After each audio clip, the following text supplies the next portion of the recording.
Good evening everyone. আজ হলো 22শে December, প্রায় অনেক দিন আগের ভিডিও।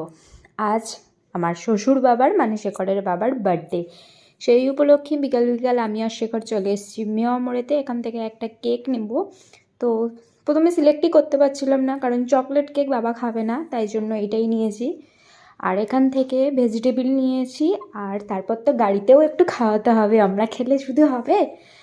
তারপর চলে এসেছি বাড়িতে, মানে আমার শ্বশুর বাড়িতে। সেখানে আজকে রান্নার দায়িত্ব আমার ছিল। আমি এখানে চিকেন কষা করছি, আর মামুনি সব গুছিয়ে দিয়েছে। এখানে আমি সমস্ত কিছুই রান্না করেছি। আর তারপর রাত্রিরে বাপি দোকান থেকে আসার পর কেক কাটার পালা। কয়েকটা বাচ্চাকে বলা হয়েছিল, মানে ওদেরই রিলেটিভসের মধ্যে সব। তো আজকের দিনটা খুব এনজয় করলাম। আর মেনুতে ছিল রাইস, পায়েস, তারপর নানপুরি। Good night.